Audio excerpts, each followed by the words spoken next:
আমি যে রান্না করলাম সেটা দেখে আমার বর গেলে প্রচণ্ড রেগে। আচ্ছা আচ্ছা, দাঁড়াও, সবই তোমাদের সাথে শেয়ার করবো। তার আগে আমি তোমাদের সাথে একটা জিনিস শেয়ার করি। মানে আমি আজকে কি রান্না করেছিলাম। অ্যাকচুয়ালি হয়েছে কি, আজকে না উঠতে একটু দেরি হয়ে গিয়েছিল। মানে কি বলতো, আগে না সকাল সকাল উঠতাম, উঠে রান্না করতাম, বাট ও এখন করে না ডিউটিতে যেহেতু দেরি করে যায়, আর আমার না ওই আলসিমিটা লেগে লেগে এখন না কি বলবো, 8টার আগে ঘুমই ভাঙতে চায় না। তো সেরকমই আজকে ঘুম ভাঙতে ভাঙতে একদম 8টা বেজে গেছিলো, মানে অনেকটাই লেট।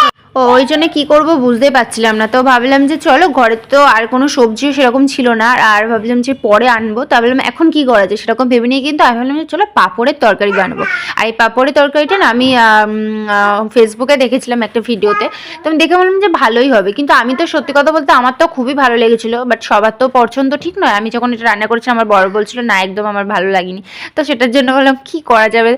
তো যাই হোক, এমনিতে নিরামিষ, তো সেই ভাবনা চিন্তা করে কিন্তু আমি কিন্তু রেসিপিটা করেছিলাম। তো চলো তোমাদের সাথে রেসিপিটা শেয়ার করে পরে নাই কথাটা বলছি, ঠিক আছে। তো দেখো এখানে আমি দেখো একটা পেস্ট করে নিয়েছি লঙ্কা, জিরে আর আদার, ঠিক আছে। আর ওখানে পাঁপড়গুলোকে কিন্তু ভেজে নিয়েছি। তারপরে কিন্তু এখানে দেখো সেই কড়াইতে কিন্তু আমি বেশ কিছুটা সর্ষের তেল দিয়ে দিয়েছি, ঠিক আছে। দিয়ে ভালো করে কিন্তু সর্ষের তেলটা একটু গরম হয়ে আসলে আমি চারিদিক দিয়ে একটু করে দিলাম, ঠিক আছে। তোমরা কিন্তু এই রেসিপিটা অবশ্যই বাড়িতে বানিও। মানে আমার তো খুবই ভালো লেগেছে, আমার হাজব্যান্ডের হয়তো ভালো লাগেনি, বাট আমার খুবই ভালো লেগেছে। আর একটা তেজপাতা দিয়েছি, গোটা এলাচ আর শুকনো লঙ্কা আর গোটা জিরে। তো সবগুলোকে দিয়ে ভালো করে একটু নেড়ে ছেড়ে নিয়ে আমি যে পেস্টটা করে রেখেছিলাম সেটা দিয়ে দিচ্ছি। দিয়ে ভালো করে নাড়াচাড়া করে কষিয়ে নিয়ে কিন্তু তারপরে কিন্তু জল ঢেলে দিয়ে ফুটে গেলে পাঁপড়গুলো দিয়ে নামিয়ে দিলে, গরম মশলা দিয়ে দিলেই কিন্তু আমাদের ওই তরকারিটা একদম রেডি হয়ে গেছিলো, ঠিক আছে। আর পরে তোমাদের সাথে শেয়ার করতে পারিনি। তো তারপরে দেখো আমি একটু এই মানে বাইরের এইগুলো পর্দাগুলো একটু সরিয়ে দিলাম। তারপর এখানে আমি তেঁতুল রোদে দিয়েছিলাম, সেটাই তোমাদের সাথে শেয়ার করছিলাম। তো চলো, এখনও আমার অনেক কাজ বাকি আছে। আমি ভাবলাম চলো ঘরে যাই। আর আমার হাজব্যান্ড খেয়ে দিয়ে ডিউটিতে চলে গেছে, ঠিক আছে। আর মামাম দেখো ওদিকে পিছনে বসে আছে। আমি একটু চুলটাকে একটু বেঁধে নিলাম।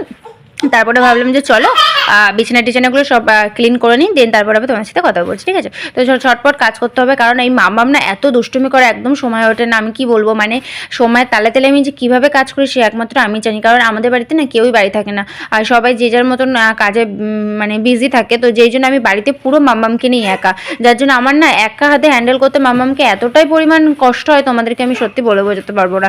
যারা এরকম নতুন মা হয়েছে তারা রিয়েলাইজ করতে পারবে, আর কেউ রিয়েলাইজ করতে পারবে বলে আমার মনে হয় না, ঠিক আছে। তো যাই হোক, দেখো আমি বিছানাটা ঝটপট করে গুছিয়ে নিচ্ছে। মামা ওখানে অ্যালেক্সা দেখছিল।